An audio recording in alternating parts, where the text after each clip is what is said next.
오늘은 마가복음 8장 27절에서 9장 1절까지 보겠습니다. 오늘 본문은 예수님께서 처음으로 자신의 죽음과 부활을 제자들에게 드러내놓고 설명하신 어떤 분기점이 될 수 있습니다. 그동안은 숨기셨죠. 이해를 못하니까요. 베드로가 예수님, 당신은 그리스도시요 살아계신 하나님의 아들이십니다. 예수님의 신성을 어느 정도 깨달았던 것 같습니다.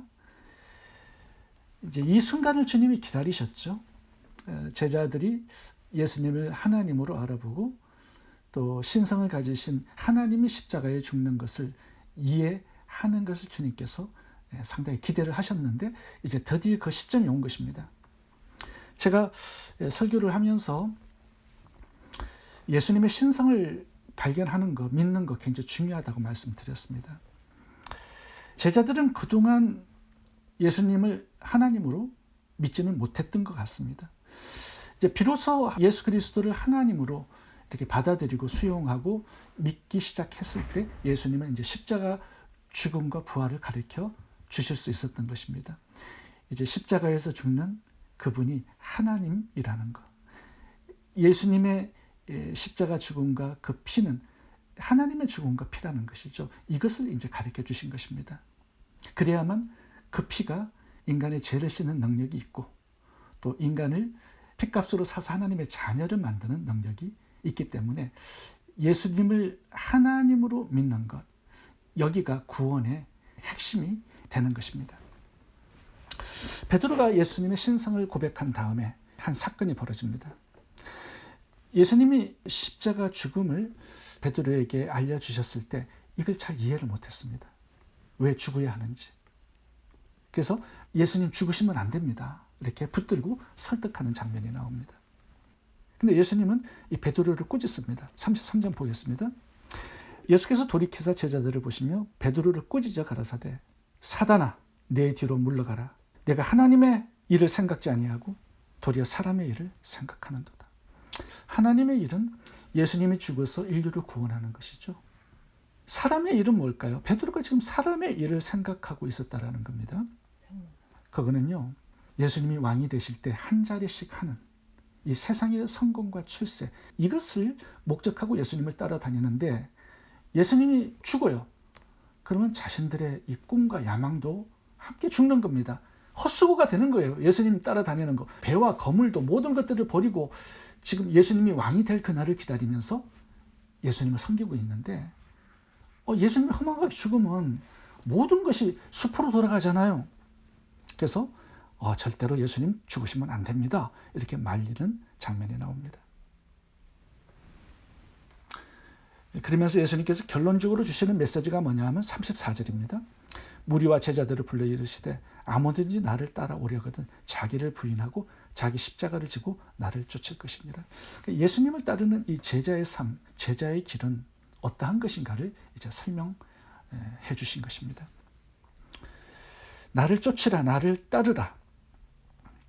예수님을 따라가는 성도들의 삶 어떠해야 하는지 세 가지로 살펴보겠습니다. 첫 번째는 자기를 부인해야 합니다. 이 34절을 보면 예수님을 따르고 쫓기 위해서는 조건이 하나가 나옵니다. 자기를 부인해야 한다는 거예요. 나를 따라오려거든 자기를 부인하고, 자기를 부인하라 이 의미는 뭘까요? 베드로처럼 겉으로 몸은 예수님을 따라가지만 마음은 세상을 따라가는 것, 이런 것들을 거절하라는 것이죠. 부인하라, 거절하라는 거예요. 지금 모든 제자들이 동일한 목적으로 예수님을 따라가고 있습니다. 예수님을 사랑하고 존경해서 그런 게 아니에요. 지금 가룟 유다는 예수님을 따라가는 것 같지만 마음은 돈을 따라가고 있었죠. 모든 제자들은 예수님 왕이 될 때 뭔가 세상의 어떤 출세와 성공을 목적하고 따라가고 있는 것입니다.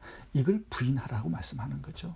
잘못된 목적, 잘못된 꿈, 이런 것들이 예수님을 따라가는데 걸림돌이 된다라고 말씀을 하고 있습니다. 사람들을 보면 예수님을 따라가는 이 목적이 굉장히 다양합니다. 바리새인들은 예수님을 책잡고 죽이기 위해서 따라가고 있죠. 오병이어의 기적의 떡을 맛본 사람들은 예수님을 임금 삼고 따라가기를 원했죠. 왜 그래요? 예수님 따라가면 떡이 계속 나오니까, 공짜로. 인생의 어떤 문제를 해결하기 위해서 주님을 임금 삼고 주인 삼고 따라가는 경우가 많다라는 겁니다.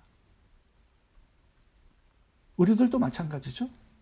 우리가 교회 나오고 예배 드리고 예수님을 믿고 섬기는 이유. 우리도 다양한 목적이 있습니다.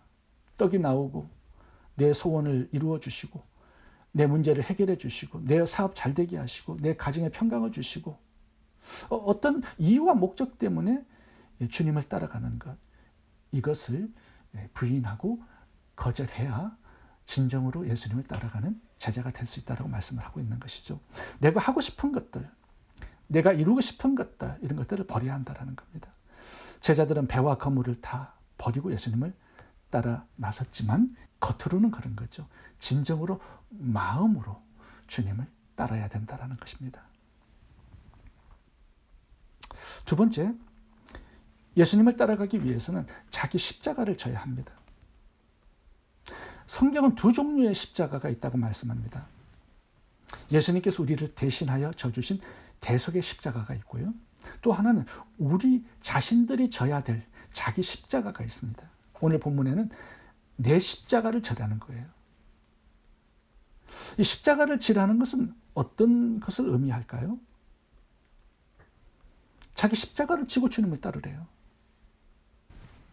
어떤 여자 성도님은 시어머니와의 관계에 갈등이 있는데요. 시어머니가 자기 십자가라고 말씀하기도 합니다. 또 자기와 성격이 잘 맞지 않는 남편이 자기 십자가라고 말하는 그런 분도 있습니다. 어떤 분은 남편에게 되돌고 욕하다가 한 대 얻어맞고 남편이 내 십자가다라고 말하는 분이 있는데 그것은 십자가 아닙니다. 자기 죄 때문에 지는 고생이에요. 예수님의 십자가를 봐보시면요. 자신의 죄 때문에 진 십자가가 아니라 남의 죄 때문에 진 십자가였죠. 그러니까 십자가는 내 자신을 위한 게 아니라 이웃을 위한 거예요. 이웃을 살리고 복되게 하기 위해서, 생명을 주기 위해서, 생명을 풍성하게 하기 위해서 지는 것, 이것이 자기 십자가라고 말씀하는 겁니다. 남을 살리기 위해서 예수님처럼 어떤 책임을 지라는 거죠. 남의 죄를 책임지고 남의 문제를 책임지고. 예수님은 오병이어의 기적, 칠병이어의 기적을 행하시면서 백성들의 배고픔을 자기가 책임지셨어요. 다른 사람의 구원과 생명, 축복을 위해서 내가 책임져야 할 것들이 있다는 겁니다. 그게 자기 십자가예요. 자기를 부인하는 것으로 만족해서는 안 된다는 거죠. 한 단계 더 나아가서 남을 위해서 고난을 받는 그런 섬김의 삶을 살아야 한다는 것입니다. 이것이 예수님을 따라가는 제자의 삶이래요. 십자가를 지는 삶은요, 고난이 있어요. 아픔이 있어요. 상처가 있어요. 그런데 남을 살려요. 이런 봉사의 삶, 섬김의 삶을 살라는 것입니다.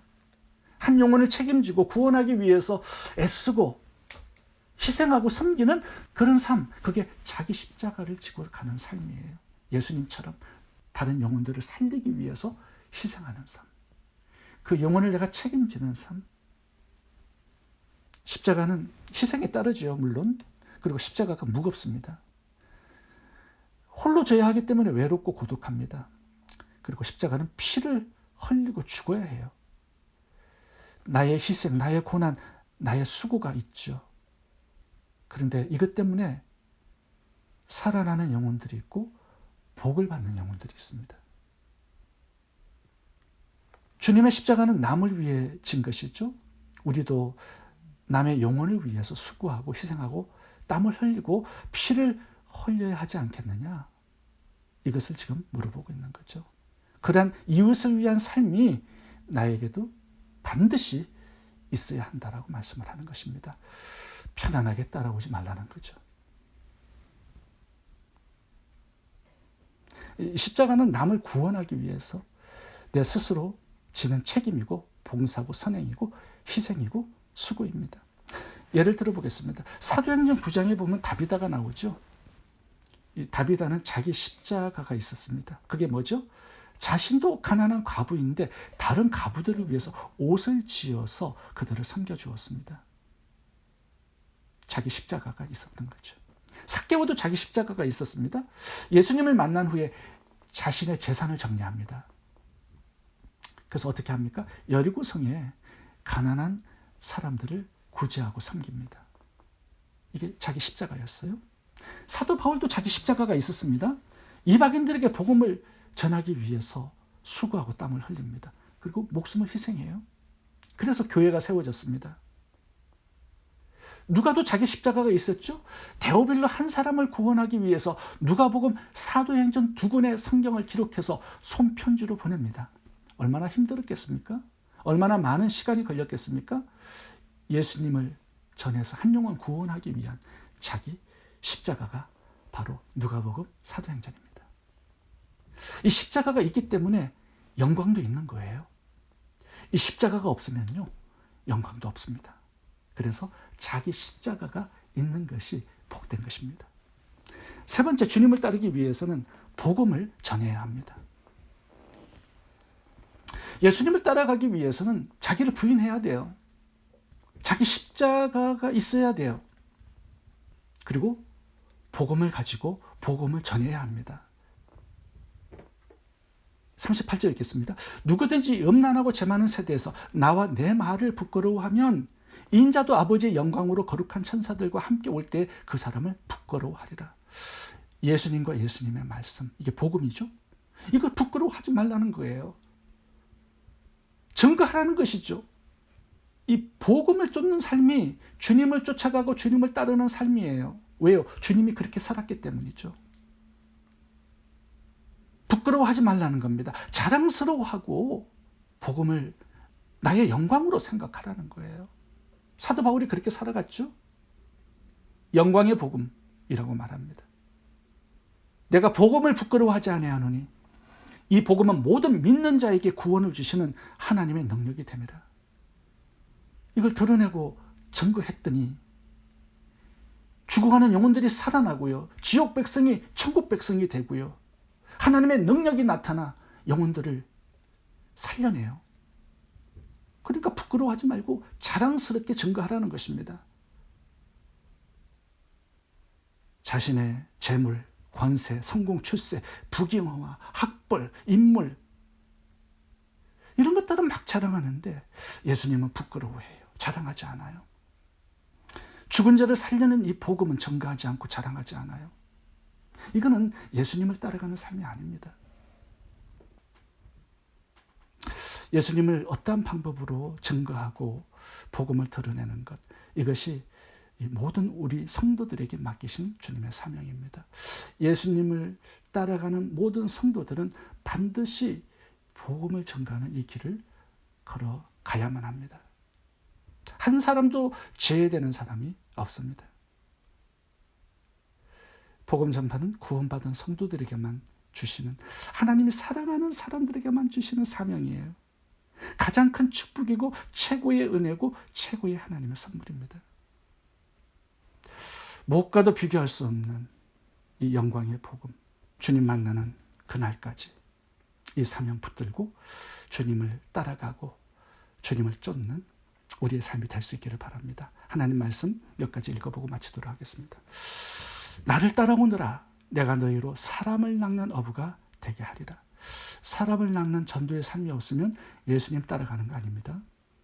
주님을 따라가면 반드시 사람을 낚는 어부가 되게 되어 있습니다. 지혜 있는 자는 궁창의 빛과 같이 빛날 것이요, 많은 사람을 옳은 대로 돌아오게 한 자는 하늘의 별과 같이 영원토록 비치리라. 내가 복음을 전할지라도 자랑할 것이 없으면 내가 부득불을 할 이름이라. 만일 복음을 전하지 아니하면 내게 화가 있을 것이므로라. 아멘. 기도하겠습니다.